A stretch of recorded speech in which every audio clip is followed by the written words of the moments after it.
A Solitary Discourse. How canst thou heavy be? Now she appears, my pensive soul, that with her lustre cheers all drooping spirits. Lift up thy sad eyes, behold how horrid darkness from her flies. Do thou but look how at the sight of day with sable wings she scowling flies away. Look how Aurora with her orient light doth scorn and trample melancholy night. Nay, pale-faced Cynthia with her glittering train hides all away for fear of her disdain. But yet, alas, what comfort's in this light that is alternately pursued by night? Instead of bringing of my soul relief, it doth successively renew my grief. There is no cheerful light below the skies, nor can we see it till we lose our eyes. Did I not hope my soul's of heavenly birth? Let me be nothing if I do breathe on earth, but on condition of eternal glory, I am contented with my life's sad story. For shame, my soul, leave this base discontent, and cheerly look up to the firmament. See how Aurora sprinkles dew-like pearls on Ceres's corn, gathered by rural girls to wash the freckles from their lovely face, that in their lovers' eyes they may find grace. Alas, what beauty with such care upnursed, when sickness, age, and grief, of all the worst, have acted all their parts. Then comes pale death, and closes up their eyes and stops their breath. How empty and how vain is carnal love, compared but with a glimpse of joys above! I was in youth a modest virgin bred, and brought with honour to my nuptial bed.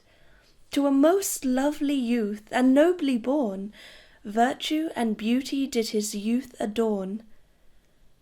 Our music then had sweet and pleasant closes. Crowned were our heads with myrtle and with roses, which to this hour are flowery, fresh, and green, though cypress buds were here and there between stuck in by adverse fate to cool our love, or else that we should place our thoughts above, where only is true love and lasting peace. That love shall last when faith and hope shall cease. From heaven, my soul, from heaven, thy comfort springs, for earth, alas, naught but affliction brings.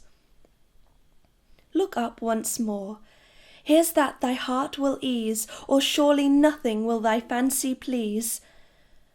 Mark how Apollo this salubrious morning, with dazzling beams his splendent face adorning, comes glittering forth in most refulgent grace, joying to run his occidental race, scorning his eyes should take a slumbering nap, until he lays in wanton Thetis's lap his flagrant head.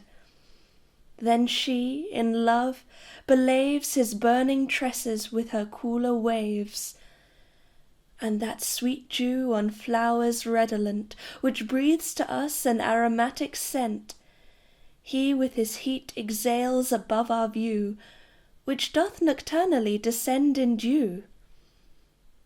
See how the Solsequium thrusts her head up through the centre from that common bed into the liquid azure sea above her, to follow Phoebus, her admired lover. When he in our horizon gives his race, then in the air she shows her lovely face. So when he is our zenith at midday, she at full length her beauty doth display. But when the sun is nadir to us here, she meets him in the other hemisphere. To see these marvels and this shining lamp dazzles mine eyes and doth my spirit damp. For when I do his orient splendour see, it more discovers my deformity. If I but look upon his blazing beauty, he burns me black for failing so in duty.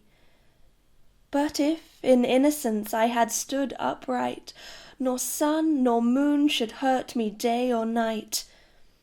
But I, me, in Adam fell from glory, which makes me live a life most transitory. Then those celestial orbs that shine so bright should fellows be, and further our delight. Happy should be their influence and dances, both their full-eyed aspects and secret glances. Then unto them I should be independent, nor need I fear though Saturn's my ascendant. But now I'm troubled, ready still to cry, 'cause at my birth some planet looked awry, forgetting him that them and me did make, who of his children constant care doth take. And those celestial works of wonder, he knows their names, natures, and number, their turning and their constant stations, and every influence of those constellations. In God, my soul, trust ever and depend, so shalt thou live a life that ne'er shall end. Nor be thou hopeless when thy body's crumbled, and with all creatures in this mass is jumbled. But at thy death sing cheerfully a requiem, for thou with joy shall, like the Sulciquium, meet thy Redeemer in a horoscope brighter than this. Thy flesh shall rest in hope, and thou shalt see thy Saviour with these eyes, when that bright sun of righteousness shall rise. With healing wings he shall from my sad eyes, and from all faces else, wipe off the tears. So from all hearts he will dispel all fears. O then, till then, send grace into my heart, which from my throbbing bosom ne'er shall part, but I'll improve't my few and evil days, until it doth exhale in thanks and praise.